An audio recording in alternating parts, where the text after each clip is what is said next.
First question is about IMF reforms. Basically, this was in news because there was an review conference that went in October. That is 15th IMF quota reform conference. Okay, and unfortunately, they didn't reform any quota, and they were as it is like before. So that is why this question came in. So we'll discuss this question first, and then we'll discuss that development in detail, like complete what are the provisions and all everything about IMF. So the first question, consider the following statements with respect to 15th review of IMF quota in 2019. Any change in IMF quota has to be approved by 84% majority of the total votes, and a member's quota cannot be changed without its consent. And second one, IMF main responsibility is to promote growth and development of world economy. Third one, the recent addition to special drawing rights of IMF is Japanese yen. So this is basic factual questions about IMF. Like if you know basic information about IMF, like what IMF does and what is the difference between IMF and World Bank, you would have answered this question already. So I hope you would have marked this answer. So now we'll see what is the solution for this. Okay. So basically, if you see the three options, the second one is where you can directly focus your attention instead of reading first and third, because it is saying to promote growth and development of world economy. What is the other important financial institution that focuses on this work? It is World Bank, because World Bank deals with the development and growth. It promotes growth. IMF responsibility is to ensure stability. That is why they say these two are Bretton Woods institutions, like World Bank for development and IMF for economic stability. So that's why second one is wrong here. So if you see second one is wrong, third one is also something that should raise your suspicion. Okay, because if you see in 2016, there was an important development where for the first time Chinese renminbi was added to the special drawing rights, and because of that there was also a question in 18, I believe 18 or 17 prelims. There was a direct question like which this was a statement like which was the currency that was added to special drawing rights. So that's why I've included this in another condition. So here 2 and 3 are wrong. So it is only 1. So answer is A. So now we'll see in detail about like IMF, everything. So if you see the context, like as I said, what happens is basically every 5 years there will be a conference, okay, to review to which country what quota should be allocated and all. So like that, the 14th one happened in 2010. So after that, sorry, 2015, yeah, 2015 or 14, yeah, 2014, the last conference of 14th one happened. So 2019 was scheduled in 15th. But in this 15th conference, they said we will extend this reviewing of quota to 2023. We will not do it now. And but they said the source of funding, that is how the IMF gets its money, that can be based on the non-permanent sources of funds. So that we'll discuss in detail. Okay, but this is the development that happened in October. And the last one, as I said, 14th review completed in 2007. 2010 is the last reform in quota where India and China and other developing countries have quota increase. So that was the last. So now, as I said, first we'll discuss about IMF. So IMF and World Bank both are Bretton Woods institutions. They are called as Bretton Woods because there was a conference that was done in Bretton Woods after World War II, and they said we need two institutions to develop the world. One is World Bank to promote this reconstruction and development, and second one is IMF for financial stability because all of these countries are in crisis. So these are the two that came, and IMF other main role is to avoid balance of payment crisis. Like if you remember in 1991, when India also faced this, IMF was the one which gave loan to India and forced India to take LPG reforms. So that is the main IMF role. So now IMF right now in 2019 it has a fund value of around 1 trillion. Okay, 1 trillion. So now we have to see what are the sources. There are basically three kind of sources from where IMF gets this money, and then it can give as a loan to other countries, especially when they are in debt crisis. So the first source is basically by the member countries. So whoever are the members of IMF, they will have certain quota. So that quota decides how much you can donate to IMF. For example, US has around 17%. So I mean like 17 point fractions is there. Let's assume 17%. So US will have 17% quota. That means it can contribute up to that level. Similarly, India, China, all these members will have certain quota. So based on that only they will contribute. So that is first source. Second source is new arrangement to borrow.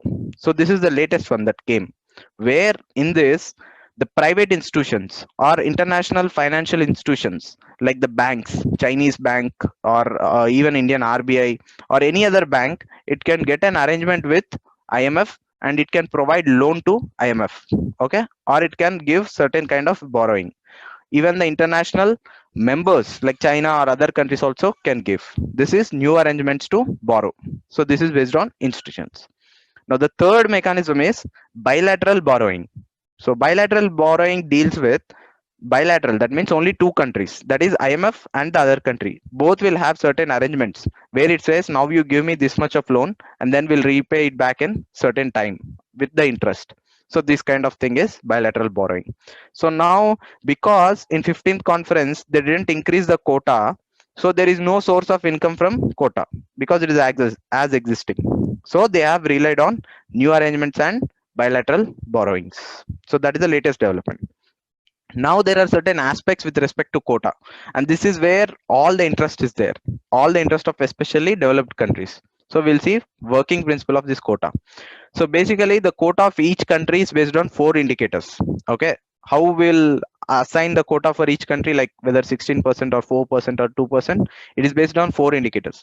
First one is size of GDP, second one is openness, third one is economic variability, and the fourth one is international reserves. Okay, so here again size of GDP. So size of GDP, they will mainly take both purchasing parity and nominal GDP. Okay, but the problem is the weightage for the nominal GDP is more. So that is why I'm not going here into the inner details here, but I'm explaining it to you for the concept wise. Okay, because India and China are largest economies mainly on purchasing power parity, okay, on this basis, but the weightage to that is very less. So that is why India and China were also asking to reform even the size of GDP based parameter, the weightage. Okay, second one is openness, then they will see how much the economy is open for the FDI, for the all other market reforms and all.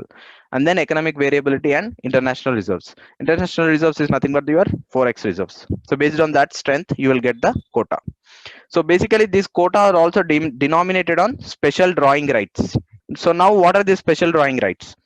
The special drawing rights are basically international reserve asset to supplement IMF member country official reserves. So basically what they do is, if you have 5% or 4% quota, they will give you 4% related, like 400 units of SDR, that is special drawing rights. These SDR is nothing but a basket of five currencies. Okay, five currencies. These five are US dollar, first one, always remember, because US, UK and EU are at the World War II time. So that is why they became first three major participants. So US dollar, Euro and British pound. And then Japan largely developed after 1960, and by 70 it was a major actor. So Japanese yen was included. And finally, very recently in 2016, Chinese renminbi was also added because it also became a second largest economy. So right now you have five, and Chinese renminbi is the latest addition. So now this SDR, as it has five currencies, usually apart from forex reserves and country storing its reserve money in gold, they also store it in the form of SDR by giving loan to IMF. Then IMF in turn gives you SDR. So that way you will have reserves. So that is SDR. And this SDR is also called as paper gold. Okay, this is also important. So why paper gold? It is first of all called as gold because it can be exchanged to get other currencies. Like if you give SDR to any other country, they will give you whatever the currency you want, for example dollars or anything. So that is your forex reserves. It is called paper because you cannot use it for transactions, you can only use it for reserves. That is why paper gold. So this is about special drawing rights. Now coming back to the quota, as I said, quota are basically denominated in SDRs. Now this quota, why it is important? Because for two factors. First thing, voting power. Your voting power will depend on your quota. Like whatever the quota you have, the corresponding voting power will be provided for you. And also your borrowing limit, how much you can borrow from IMF, also depends on your contribution or quota. So that is why importance of quota. Now like if you see, Basically, IMF Board of Governors usually undertake the review once in 5 years. But and another important thing is to change this quota formula. Like for example, if already US has 16%, and if you want to reduce or increase it, then you need 85% of the members' approval. Okay, 85% is needed, and also the country whose quota you are changing, that country's permission is also needed. Because if it is increased, every country will accept. But if it is decreased, will it accept? Will US accept to decrease it from 17% to 12% based on current economic position? It will not. So that is the main problem. That is why whenever developing countries like India and China ask to reform and give them more quota, IMF have to decrease US percentage and give it to India and China. But US opposes it because on two bases. One, it has the largest voting power, that is about 17%. 17% means like it, no other country can match up to 85% because US alone has 17%. So so that means it has effectively veto power to kind of reform anything. Second thing, that if that country's power is reducing, then it will not allow, it will not give its consent. That is why it is been stuck from 2010. Only after 2010 there was no reform. But because of the 14th one that was done in 2010, basically that increased 6% in developing countries favor. Okay, in that India has also got improved to 2.76. So right now India has 2.76% quota and 2.64% of voting power. USA has highest of 17.46% of quota and 16.52% of voting power. Don't remember these fractions, but just remember that USA has more than 15% and India has around 2.5%. This much, if you remember, it will be enough. And to change any quota, how much you need? 85% is needed, and the consent of the country to whom you are changing the quota. Okay, these three things are important. And next thing, uh, the top 10 countries, this is also important, which have this quota are: first is US, second Japan, third China, fourth Germany, fifth France, sixth UK, seventh Italy, and eighth is India. So India's position is eighth, and then you have Russia and Brazil. So this is the voting power ratio.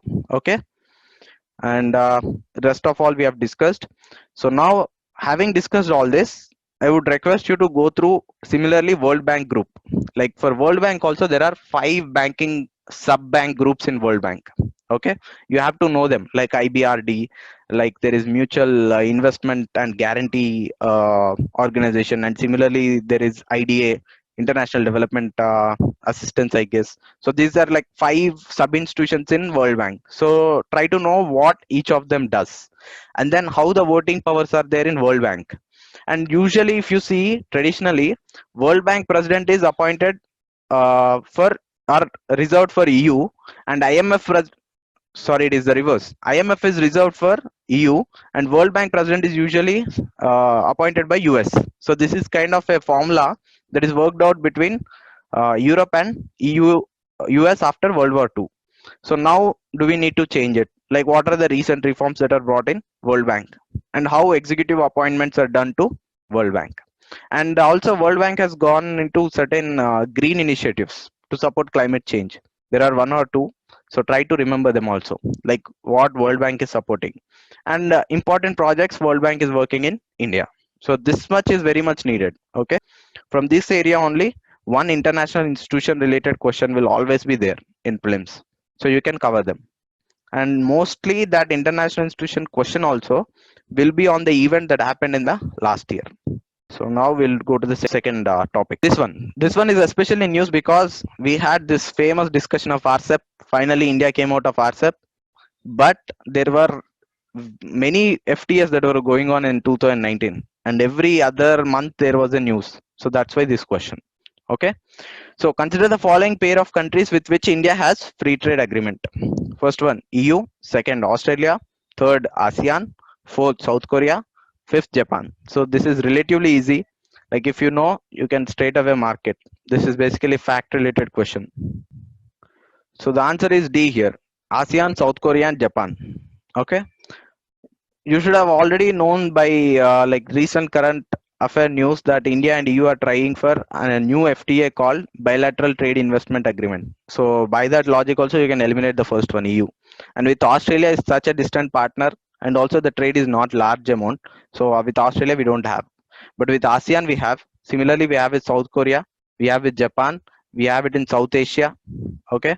So that is why 3, 4, and 5 are the right answers. So now we will see like different agreements and different issues with them. So first we'll see RCEP.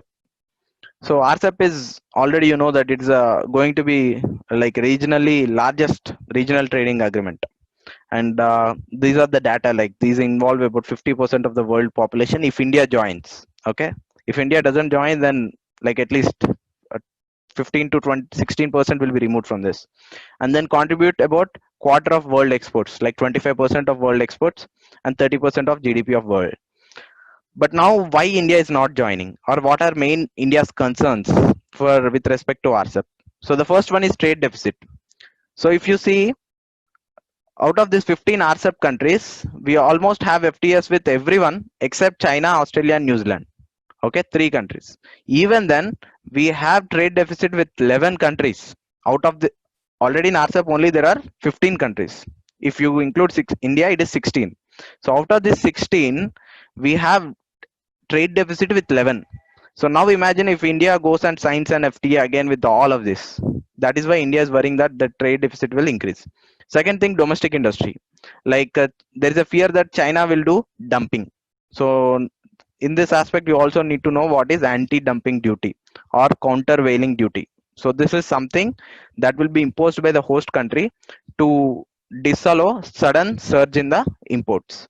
And dumping basically refers to a country selling the products in other country less than what it uh, markets in its own country. Like for example, if China is marketing its own product, for example 10 rupees in China, but it is dumping in India for 9 rupees, then it is a kind of dumping where you can do countermeasures according to the WTO norms. So that's why you call dumping, because you dump it basically to uh, kill the industries.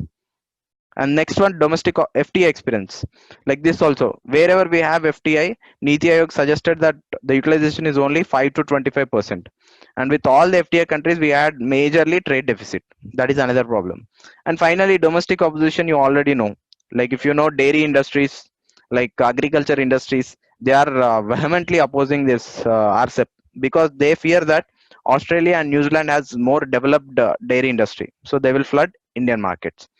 Now, so because of these concerns, India is demanding certain things from RCEP group people.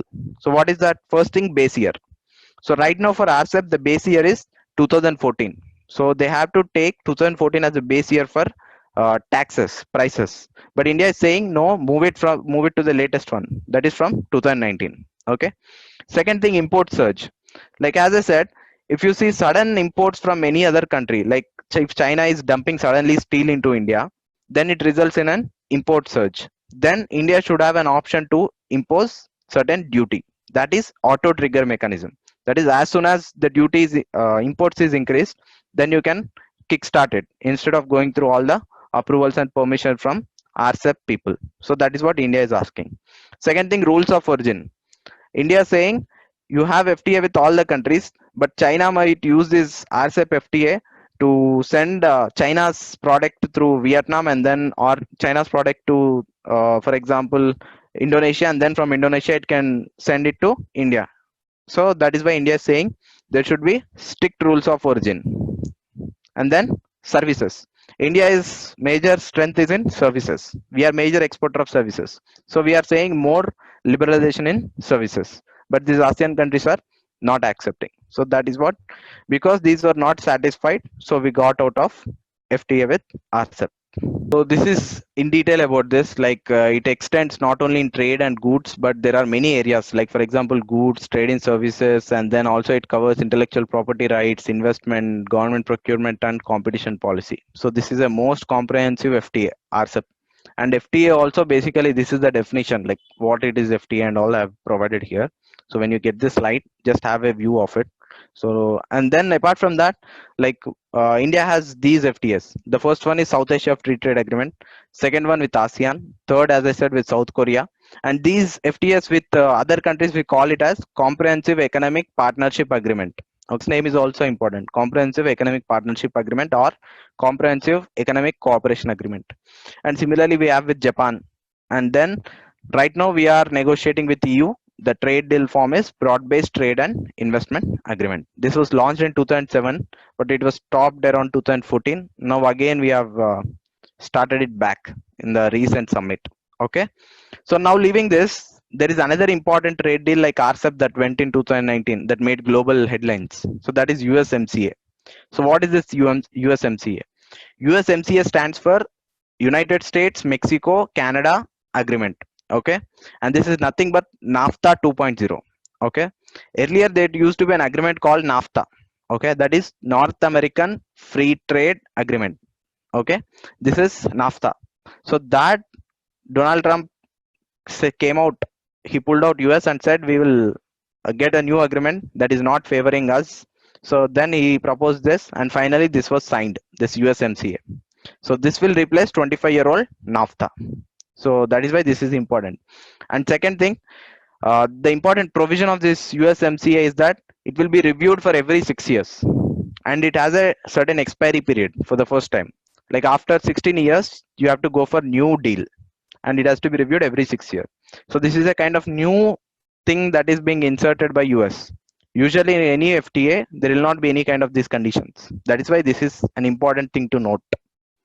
And also, starting in 2020, for zero tariffs, a car or truck must have 75% of its components manufactured in Canada, Mexico, or US. This is the condition US strictly imposed because US feared that all the Chinese components are being imported and then assembled and then sold in US. So that way US is losing jobs and GDP. So that is why it went for this condition. And finally, the another unique component is that these three countries can challenge each other's anti-duping and countervailing duties within that countries. Like Canada can challenge in US courts, or there is a kind of panel of representative. So inside itself they can solve instead of going to WTO. So that is importance of these agreements. Okay, so now we'll see this rhinos. So complete divergent topic here. And these rhinos are very important from two aspects. Right now, if you see, because of the Assam floods and all, rhinos, you can see many rhinos are being killed, and there was huge, like Kaziranga was completely in news. And at this time also, there was an important declaration that went in October. So that is why this rhino was important. So now, coming back to the question, consider the following statements with respect to different Asian rhinos. First one, Sumatran rhinos are the smallest of the living rhinoceros and the only Asian rhinos with two horns. Second one, Javan rhinos are the most threatened of the 5 rhino species that live only in Indonesia. Third one, the great one-horned rhino or Indian rhino is the largest of the rhino species. It is currently under vulnerable status. So this is a kind of most probable area or most probable kind of question because this includes not just Indian rhinos but entire Asian rhinos. So now mark your answer, guess. So we will go for disclosing the solution here. So answer is A, 1, 2, 3. So for your sake, I have kept everything correct because it is a kind of tricky and it's kind of fact-based one. So I thought this way you will remember everything. So because we usually concentrate on Indian rhino only, that is present in Assam and this Nepal and in the entire northern border. Okay. So now we'll discuss this in detail. So first thing, great one-horned rhino. So like if you see, this is the largest of rhino species. Okay. So this is bulk in size, and this important unique feature is it's only one horn. So it's only one horn, and it is majorly spread over in the northern entire Terai belt. You know Terai belt, right? Terai belt is like just below the Himalayas. So that is from right now, right from Uttarakhand to Assam area or till Arunachal Pradesh. So in this area, it is spread right now, but its status is vulnerable. Okay, it is not threatened or critically endangered. It is right now vulnerable. That is important to note. And second thing, it is basically identified by black horn, and the rest of the thing you know. And it is amphibious species, and it is an excellent swimmer. That's why even in news, if you read yesterday, like one this thing rhino has swimmed for hours and then it got exhausted and died, and it's a herbivorous animal. This is about Indian rhino. Now second thing, the mainly it was spread in these areas like in Assam, in Kaziranga, like 70% of this rhino population is in Assam. And then you have Pobitra Wildlife Sanctuary, and then Orang, and then Manas. All of these national parks are in Assam only, and these national parks are very important. That's why I have kept it in the slide. So go and individually search these national parks and know the location, whether they are from west to east or east to west. Know the exact location in the map. That is also important. And every national park is famous for an animal. Like for example, Pavitra and Orang has I guess certain gibbons are famous, so that you have to know which gibbons they are. And then Manas National Park is very very important because it shares boundary with Bhutan, so there is a kind of elephant corridor also. So these kind of information you have to know. So try to see all, search about these national parks. And then in West Bengal you have Jaldapara and Gurumara, and Uttar Pradesh Dudhwa, and in Nepal Royal Chitwan and Sukla Panta. And this also important. If Nepal there is a national park, usually it shares certain border with another national park in India. For example, in Bihar there is certain national park that shares border with Nepal National Park. So try to see them in map. And another important thing with respect to Indian rhinos is New Delhi Declaration. This also you have to remember. This is basically deals with rhino conservation strategy for transboundary collaboration between India, Nepal, and Myanmar. Always remember here the belt. If you see Nepal, India, and then Myanmar. Bangladesh is not included in this because Bangladesh doesn't have many much rhino population. So it's only these three countries. Because sometimes they might confuse you by giving options like Bangladesh. So that's why you have to remember New Delhi Declaration is about transboundary collaboration between India, Nepal, and Myanmar. Okay, and then now if we see other two rhinos in Asia. So the other one is Java. This also you have to remember. From north to south, if you see the islands, where is Java? Whether Java comes first or Sumatra in Indonesian islands. It is Sumatra first and then Java. Okay. So first we'll see about Javan rhinos. So Javan rhinos is the most threatened. Like it is only 50 to 60 rhinos are there. So that is why it is most threatened. And the unique feature is Indonesian rhinos, both Java and Sumatran rhinos, both are critically endangered. Okay. But at least Sumatran have around 300 or 400, but Java has only 50 or 60 individuals. So it is most critically threatened. And this species is single horn, but it is bigger than Sumatran, okay, and smaller than Indian rhinoceros. So this is kind of in the middle range, and it is very similar in appearance to great one-horned rhinoceros, and it is critically endangered, as I said, both. Now we'll see Sumatran.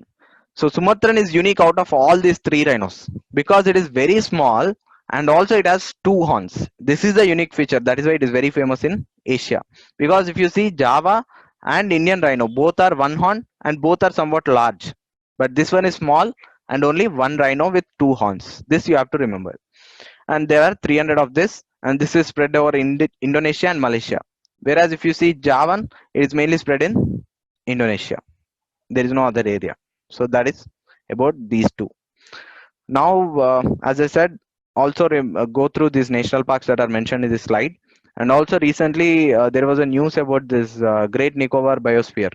In Great Nicobar Biosphere also, there are 5 or 6 national parks and wildlife sanctuaries. That also you have to know which animals are there. And this biosphere is very, very important because there are certain unique animals here. Like there was a question also before about an island associated with hornbill. So that is why this biosphere is important. So try to know a bit more about this biosphere. Okay. This is very simple. So this is basically to check your conceptual understanding. So which of the following statements aptly describe the recusal of judges phenomena? So the first one, it is refusal by judges to give judgment in cases that involve legislative jurisdiction. B, it is about courts not accepting PIL that extend the jurisdiction of court beyond permissible in constitution. Third one, it refers to refusal of judge to hear the cases or deliver the verdict to avoid any conflict of interest on voluntary basis. And D, it is a last resort of appeal available with parties when Supreme Court has delivered the judgment. So now these are kind of different statements related to different concepts. Now you have to see which one suits with the recusal of judges. So if you have marked the option, like you would have already known the answer, it is basically C. So recusal means refusal. That is, a judge is not willing to consider himself as judge in that case. So he wants to recuse. That is, he wants to remove himself from administering the justice. This came in news because a judge called Arun Mishra recused himself from a he didn't recuse himself from a case where his personal interest is involved. Like, he was involved in a case of land acquisition, and that case came to himself, or the bench where he sits, and he, instead of recusing from that case, he actually listened to the case and he permitted that case. So that is a kind of became a big controversy. So that's why this concept. And similarly, if you remember, there was a case of curative petition, like when this Delhi gang rape people have been awarded this death sentence. They went on for petitions and petitions. So that is why there were certain technical terms that popped up in the newspapers. So that is also important from our prelims point of view. So that now we will discuss in detail. So if you see the first one, recusal of judge, as I said, it is about withdrawal from the case or refusal to hear a case or to deliver a verdict. And it is basically done voluntarily. There is no law imposing on judges to do that. They do it voluntarily. And second thing, it is mainly enforced to, not to violate the judicial impartiality. Like, personal interest shouldn't come in the justice. That's why. And there was a judgment in NJSC, that is National Judicial Accountability Bill. In that NJSC judgment, Supreme Court provided for guidelines, like what should be followed. Like, for example, in the cases of presumed bias, like everyone knows that your interest is involved, then judge has a pecuniary interest in the outcome of the case, so then he should not involve. Also, in the case of apparent bias, that it is reasonable by people to believe that you might give an favored outcome, then also you shouldn't sit in that case. That is where a reasonable, fair-minded observer would believe there is a real possibility that judge is biased. So this SC judgment said, on these two conditions, basically a judge should recuse himself. So these are the conditions, because there is no law for this. So now, having discussed this, there are certain kind of different petitions, and you have to know the difference and the article that brings this. Okay, so that's why the other things. So now, if you see special leave petition, so it is a kind of petition where you ask directly Supreme Court, like seeking the special permission to appeal against the judgment in lower courts or subordinate courts. That means, for example, there is already a case that is going on in district court, and you believe that it should be heard directly in the Supreme Court. Then you can go directly to the Supreme Court and apply for SLP. And if Supreme Court grants it, then that case will be given to Supreme Court. For example, like recently there was a case in High Court, and that guy went directly to Supreme Court. Then that was transferred to Supreme Court, and Supreme Court permitted it. Okay, and that is basically allowed under Article 136 of the Constitution. So just roughly remember it. Next thing is review petition. Review petition is petition in which a court of law is allowed to review its own judgment. Okay, it has already passed it, but still it can review its own judgment. So that is about review petition. And the court may accept a review petition only when there is a glaring omission or mistake, or like grave error has crept in earlier by judicial fallibility. That means, if suppose judiciary has committed or didn't listen to certain facts, or there are certain evidences that were not present, or in kind of certain mistake was done by earlier judgments, then Supreme Court or High Courts have their own powers to review their own judgments. For that, you have to drop a petition. So that is allowed under Article 137. So this is about review petition. And according to this, and the important unique feature is that review petition can be filed only within 30 days of the pronouncement of judgment. Okay, and so this is very important, because if there is a judgment and you are not trying to review it for 6 months and then you come back to Supreme Court, it will not allow. So that is important. That is why whenever you see like Ayodhya judgment was given, there was discussion going on among the community to file a review petition, because that can be done only for 30 days. And second thing, it should be circulated without oral arguments to the same bench that delivered the judgment. So for the same judgment, same bench, you have to give back the case. Then they will see if there is any mistake in their part, and if it is, then they will investigate again and review the judgment. And the grounds also important, that is discovery of new and important matter of evidence, and then not within the knowledge of petitioner or could not be produced by him. And second thing, mistake or error apparent on the face of the record.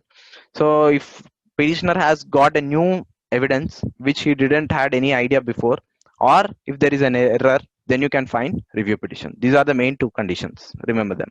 And then curative petition. Curative petition is like last resort of petition. So like if a court has given a judgment, Supreme Court, okay, after appeal from High Court and lower courts, you went to Supreme Court, and Supreme Court has given death sentence. Then you have first option, review petition. And if you review also fail, then last one that can save you is this one, curative petition.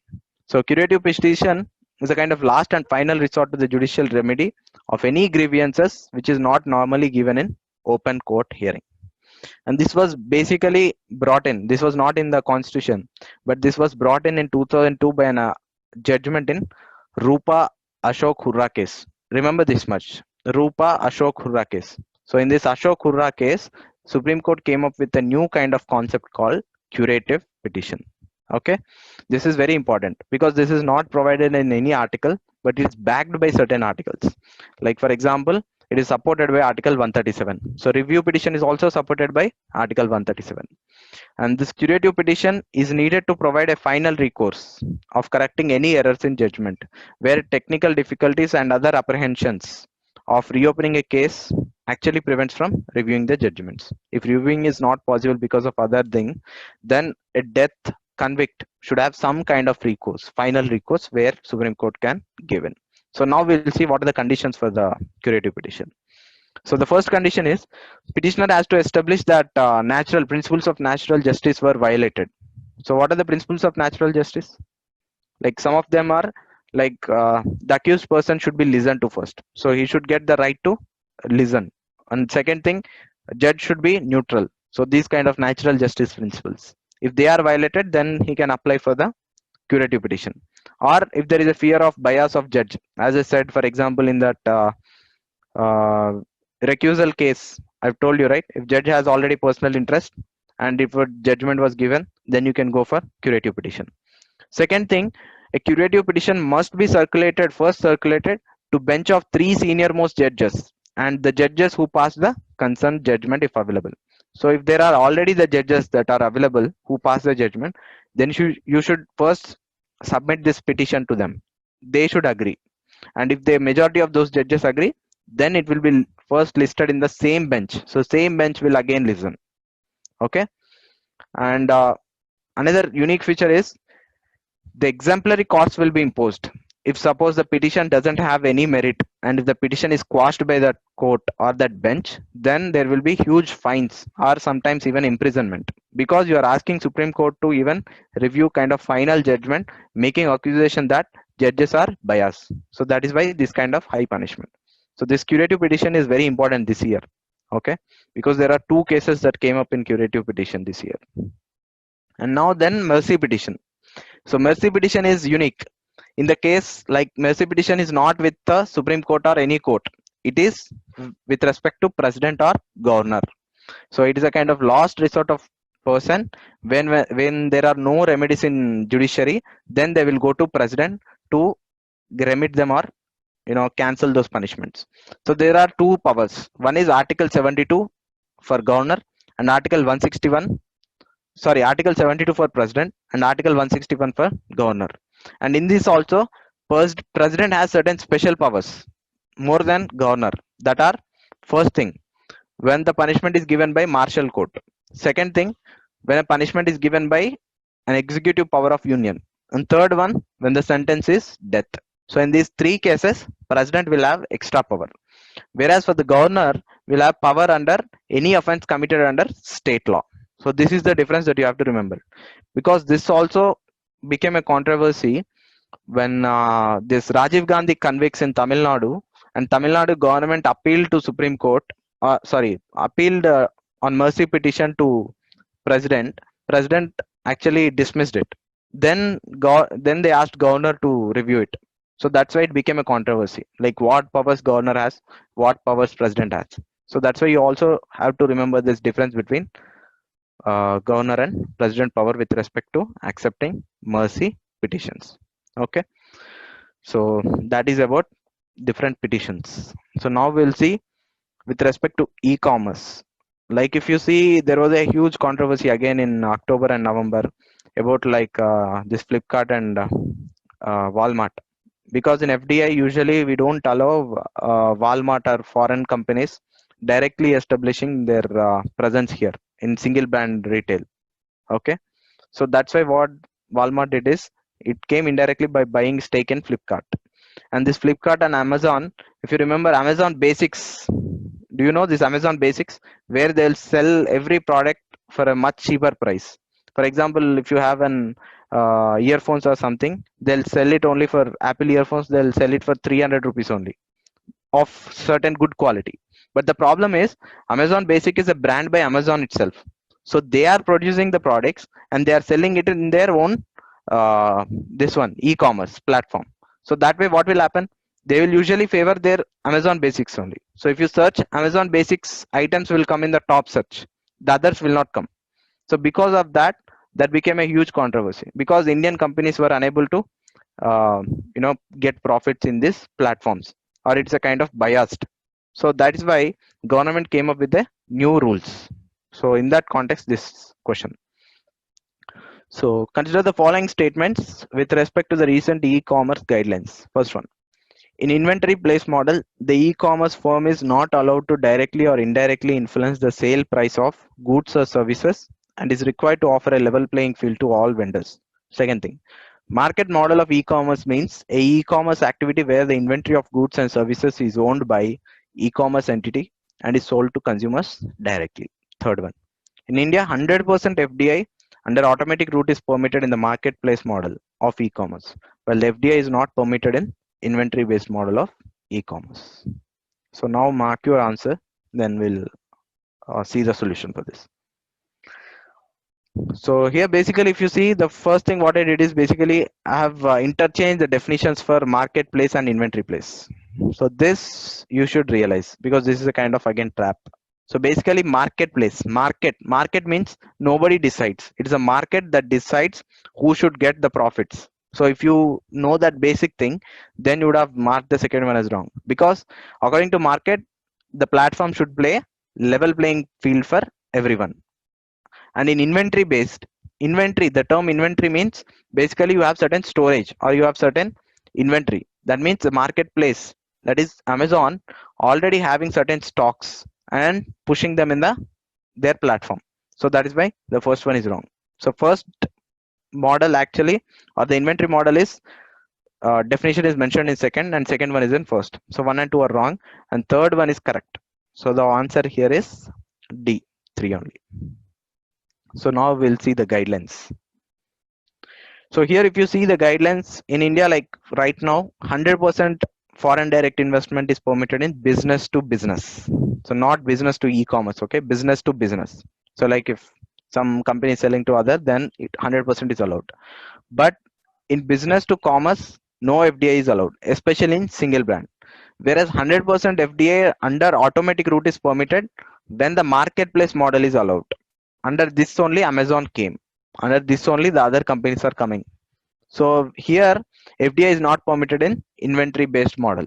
So because of this new condition, that means Amazon cannot sell its own products because it is having certain stake in that products. For example, Amazon also what it tried is it tried to purchase the small companies where they are selling their products in Amazon. So by purchasing that company stake, it is actually putting them or giving them preference when selling in Amazon. So if you want earphones, then only the companies where Amazon is interested, it will put them in the top list. So that way it is distorting the market competition. So to avoid that, India said we passed a new rule under which only marketplace. That means Amazon cannot hold any stake in other products. So those are these conditions. So like if you see, the vendors that have any stake owned by an e-commerce company cannot sell their products on that e-commerce company portal. First one. Second one, any vendor who purchased 25% or more of its inventory from an e-commerce group will be considered to be controlled by that e-commerce company and thereby barred from selling on its portal. So that is what simple. If you have any ownership more than 25% in company, that company cannot sell the products on your platform. So this is the thing. And this is basically to provide fair and non-discriminatory service to all the vendors. So this is the essence of FDI rules. And this is what happened. Uh, the important things that you have to take away from this is the concepts. What is marketplace? What is inventory? What it benefits? What are the impacts? Because in and around these things only, there might be a question on prelims. Okay. So similarly, also if you get any kind of new rules, for example, solid waste management rules, or for example, coastal regulation, anything.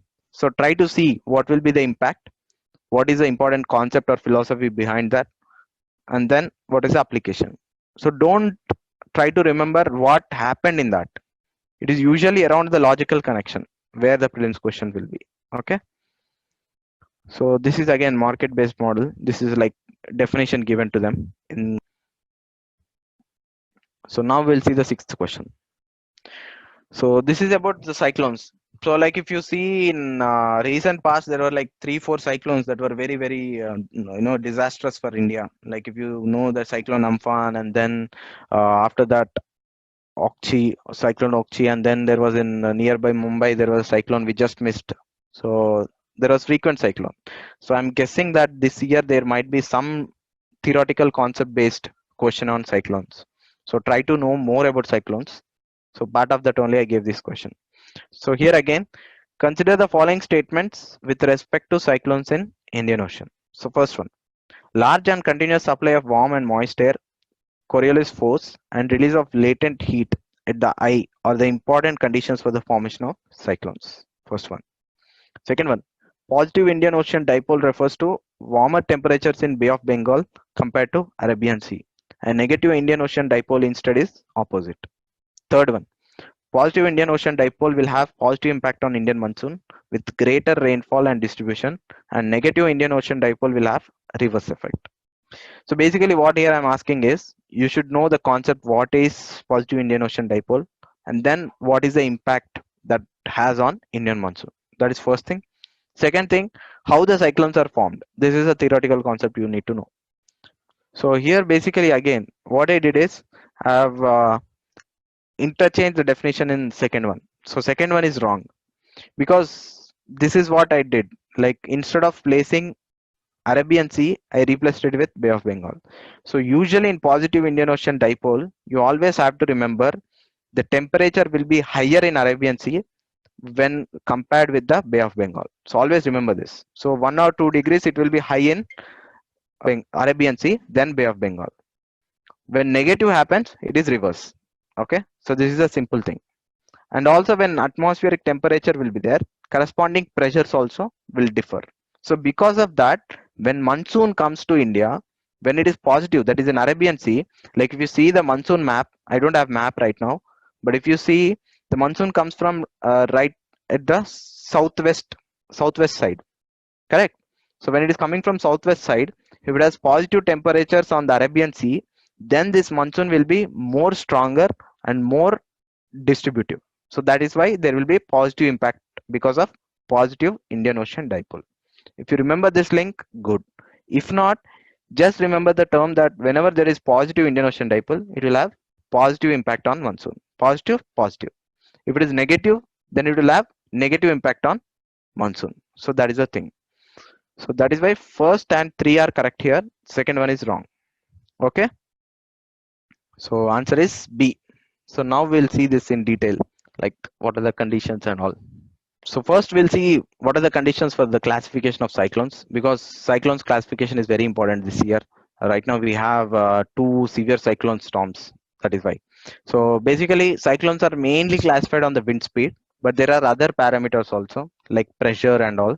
But usually remember based on wind speed. Okay. So if you see, first thing that forms in an ocean is depression. Okay.